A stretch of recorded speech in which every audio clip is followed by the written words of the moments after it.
Skyview Network, sponsored by Terry Lambert Hyundai. We are getting a taste of fall this week, especially with our morning temperatures. Starting out each day in the low 60s, highs only in the mid-80s. Decent amount of sunshine and little to no rain in the forecast. I will have all the details coming up. Now on News Channel 6 at 5, an AT&T strike around the country. How it's affecting workers here in the CSRA. Also ahead, changes to Georgia's election process, potentially. How Augusta's election leaders are preparing. And a piece of Edgefield history sold. What the future holds for the historic plantation house. As your News at 5 starts now. Live from Television Park, this is WJBF News Channel 6 at 5.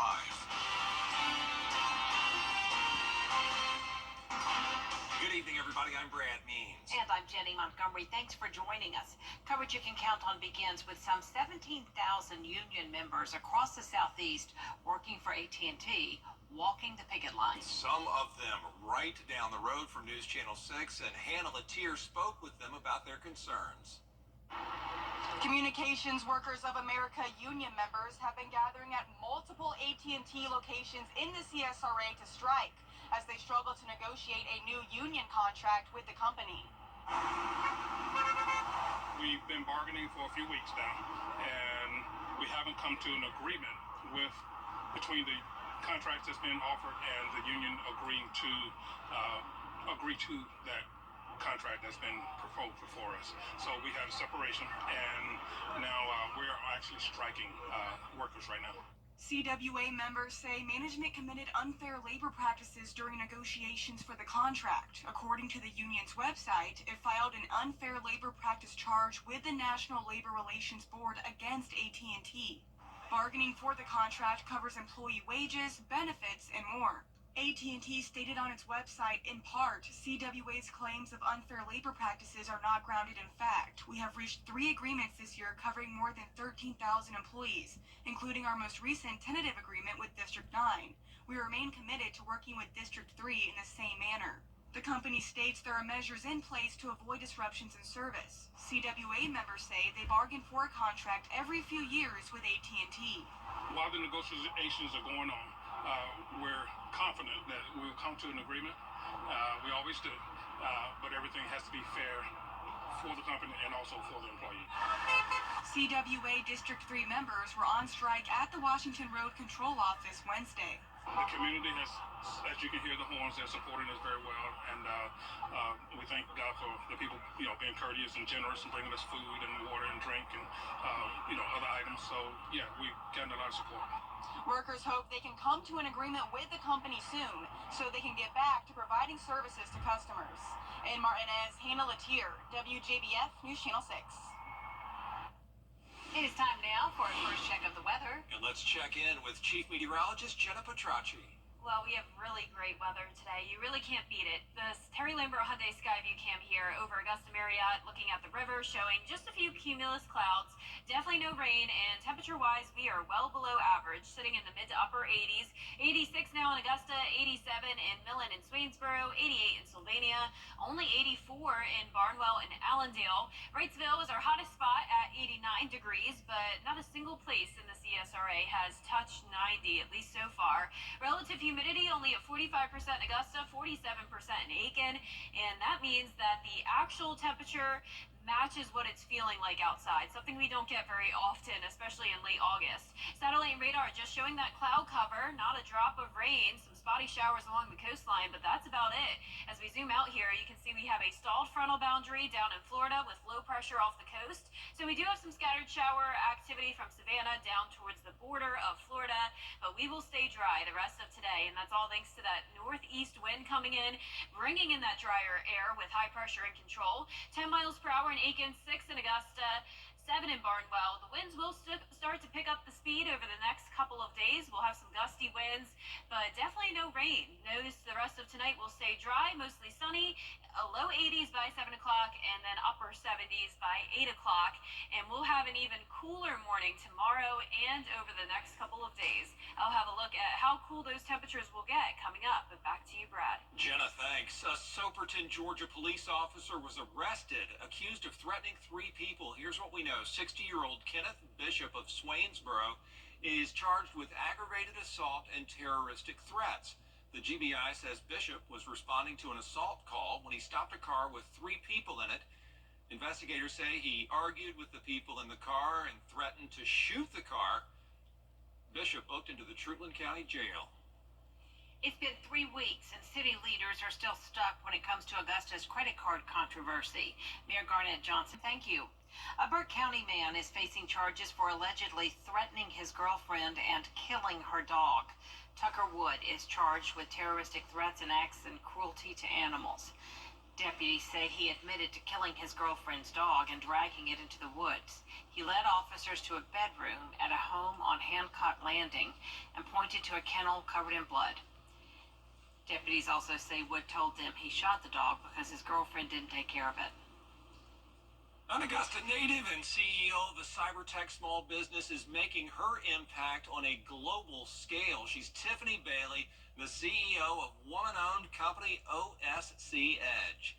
They focus on secure cyber solutions. They provide support when it comes to IT and helping the cyber workforce.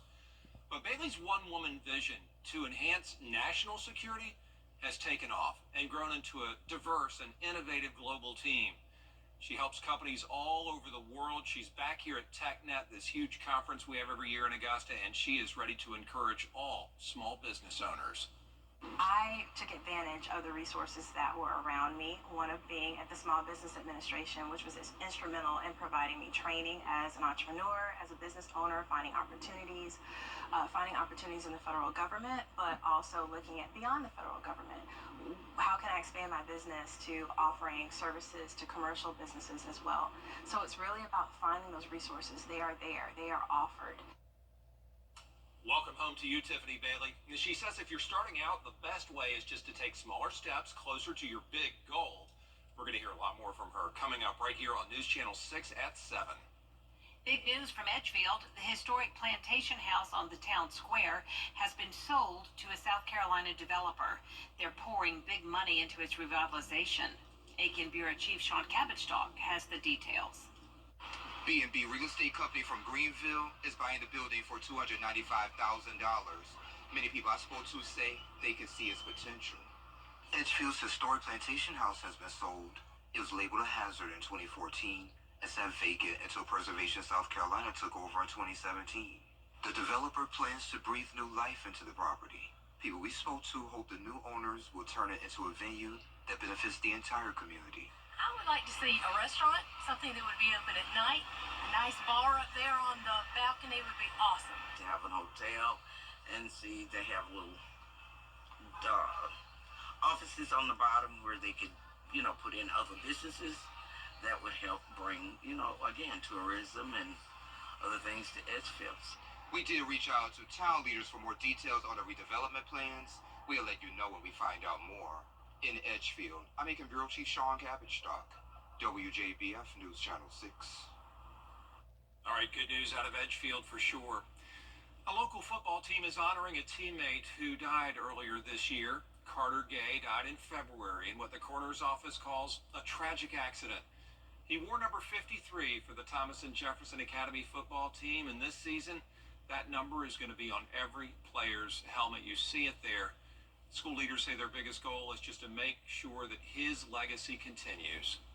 We want to honor his memory, but we want to make sure that that he's remembered. And I think it's that's one of the things you always worry about. We have a shadow box in the lunchroom, and you don't ever want that just to become, well, there's that guy. We want Carter's memory and the influence, the impact that he had on the lives of our students and on his family and on the community to last for forever.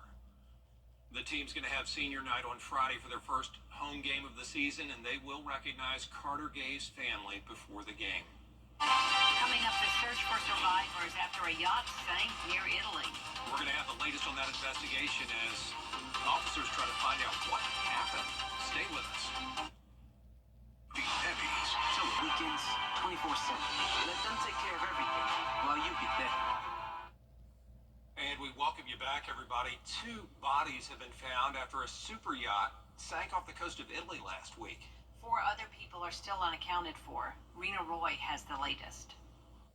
A desperate search to find missing passengers after a luxury super yacht sank off the coast of Italy Monday. You can see the yacht's final moments before it capsized in a violent storm. The Italian Coast Guard confirming to AP that 5 bodies have now been recovered inside the ship. So far, their identities have not been released. Among those who have been missing, the boat's owner, British tech tycoon Mike Lynch, and his 18-year-old daughter Hannah, along with 2 Americans, U.S. Attorney Chris Morvillo and his wife Netta. Morvillo's law firm releasing a statement saying, "We are in shock and deeply saddened by this tragic incident." 22 people were aboard the yacht when just before dawn, a possible water spout struck the area, the boat sinking within minutes. 15 made it onto a life raft, this ship captain pulling them to safety. Took them out of the life raft and brought them with our tender to our ship and took care of them until the Coast Guard appeared. First to take the injured people and later the rest. But Antigua-born chef Ricaldo Thomas didn't make it. Italian authorities finding his body shortly after the boat sank. It was quite a shock to us because Rick has traveled the world doing what he does. Thomas's cousin remembering him as a free spirit with a beautiful soul. He has a big smile on his face. That was the measure of the man, really. He was a happy soul. He did what he loved. All those who were rescued, including a 1-year-old baby, were treated in the hospital, escaping without any serious injuries. Rena Roy, ABC News, New York. Well, with students back in school, a lot of folks are feeling the stress that comes with the new academic year. It can be a lot. A new survey shows more than 60% of college students deal with a mental health issue. A lot of colleges, therefore, have expanded their accessibility to mental health resources on campus. Experts say there are a variety of ways that students can find support for any struggle. We have free confidential counseling services that all students can utilize. So that would be like a one-on-one appointment with a counselor. We have a variety of counselors on staff. We also have a peer support program, which is actually students who are trained in basic mental health, that a student, if maybe they don't want to meet with a staff member, they can meet with a fellow student to talk about things. Yeah, back in the day, they used to just have academic advisors, but now they have academic and mental health counselors at so many campuses across this country. Take advantage of it if needed. Still ahead on News Channel 6, the Bass Fishing National Championships coming to South Carolina. That's a huge deal. How Anderson County is preparing after the forecast. Weather headlines on WJBF News Channel 6. Brought to you by Hickson Roofing. If your roof needs fixing, call Mr. Hickson. Every day, ordinary people in the CSRA do extraordinary things to serve our community. Each month, News Channel 6 recognizes these outstanding volunteers with the Giving Your Best Award. Do you know an everyday hero who goes the extra mile to help others? Nominate them for the Giving Your Best Award by visiting WJBF.com and filling out the entry form. Sponsored by Solvay Specialty Polymers, Piedmont Augusta, Security Federal Bank, and News Channel 6. Welcome to the new app. Hey, what you doing this week? Well, I hope you'll join me for the opening of season 13 of The Very Very Show. 2 great recipes and 2 cookbooks on sale if you don't want to miss it. The Very Vera Show, Thursday at 12:30 on News Channel 6. Now, your most accurate forecast with WJBF Live Viper 6. Welcome back. It is a nice dry Wednesday for everyone in the CSRA. Not a drop of rain, just some cloud cover here and there. As we zoom out, you can see we do still have low pressure off the coast with the stalled frontal boundary in northern Florida. Scattered showers and storms from Orlando down towards Miami and even down in southern Georgia. But for us, we also have high pressure to the north, and that is keeping things dry. Overall, a beautiful day for us. Here's our Terry Lambert Hyundai Skyview cam over SRP Park. 86 and feeling like 86. That's the key difference here, is not only are the temperatures lower, but so is the humidity, only at 45%. Dew points in the low 60s, and we have a northeast wind coming in, bringing in that drier air at 6 miles per hour. Definitely some much cooler temperatures north of I-20, 81 in McCormick, 83 in, or actually just had an update, 82 in Saluda. Aiken, you're at 83, 86 in Sparta, 88 in Wrightsville, 90-degree mark today. There are 90s down in southern Georgia, though. 90 in Valdosta, up towards the north.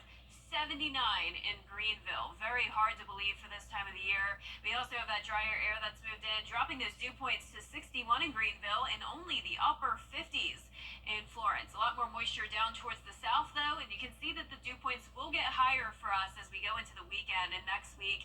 In the meantime, though, enjoy the comfortable conditions. 55 as your dew point tomorrow with a low of only 63 degrees. 62 for Friday.